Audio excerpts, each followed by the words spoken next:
how Hello. you doing? Doing well. Nice to meet you. Nice meeting you. The other day I saw your book. So you're an author, huh? Yes, I've done 4 books so far. Wow, 4 books. So, how did you start? What motivates you to write books? Well, I mean, it's necessary. I mean, I come from a creative family, and everyone has had like some sort of passion, some sort of outlet. And I suppose I was the one that chose me. I have always been attracted to like storytelling. I guess the 2 major influences there on the side of the family is my mom had a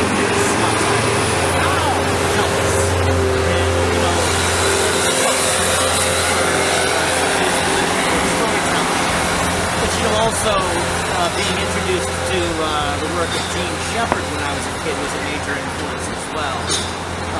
It started with A Christmas Story, and then years later my dad turned me on to his radio broadcast from like the 50s, 60s, and 70s. That's great.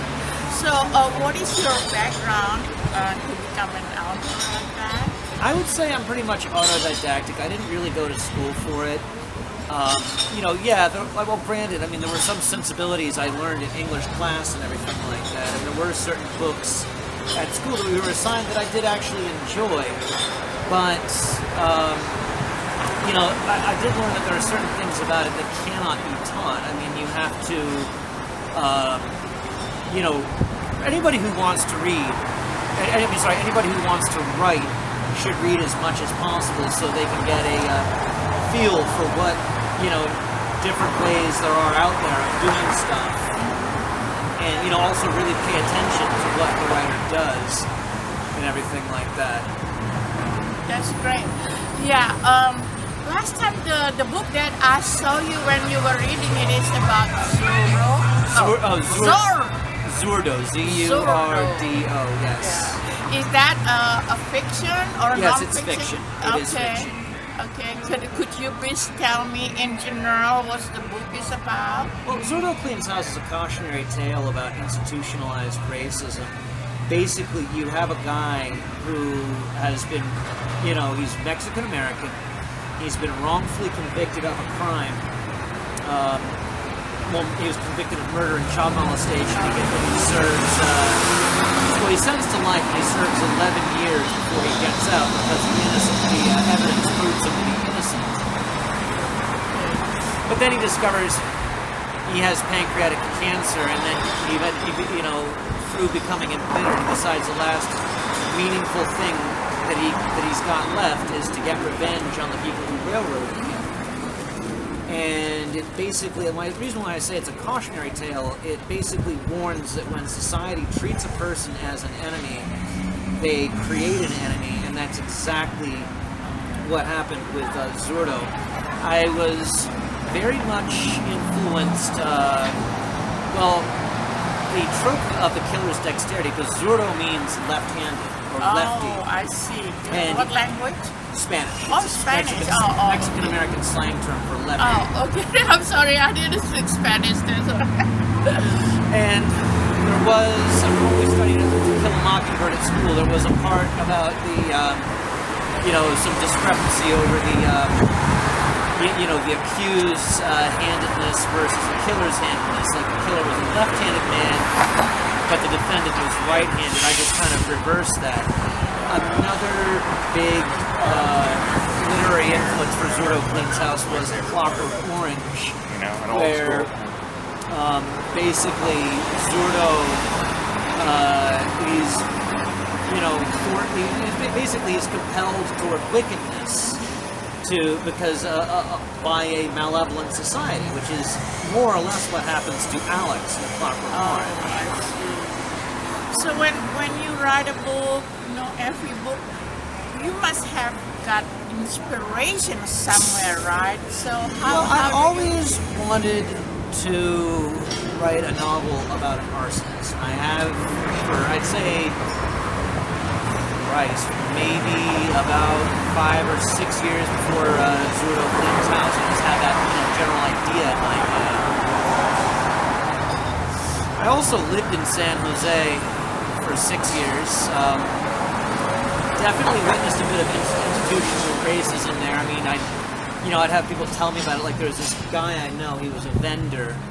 He used to live in my apartment building on Monterey Highway, and he talked about how he was at the flea market, and the cops were hassling him and using racial epithets on him and threatening to deport him. Mind you, this is somebody who was born in the United States. I forget if he told me whether or not he was born in San Jose, California, or Tucson, Arizona.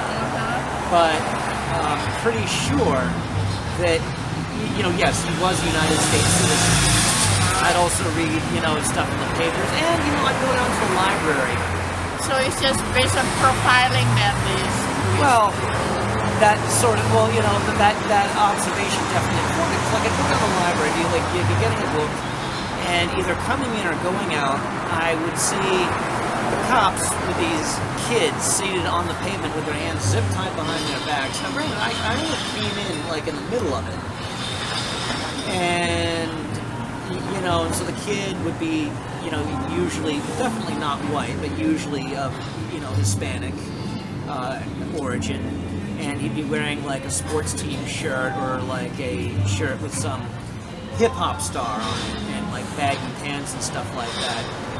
And then when I read these things in the paper about like how the cops have been, and I know that Santa Clara County cops are pretty damn humorless. And I read about people being, brutalized. Like there was one I read in the paper where this family were just having a quiet evening at home. And the cops came in and started, breaking stuff up, locking people up, and, all guns drawn and everything. And,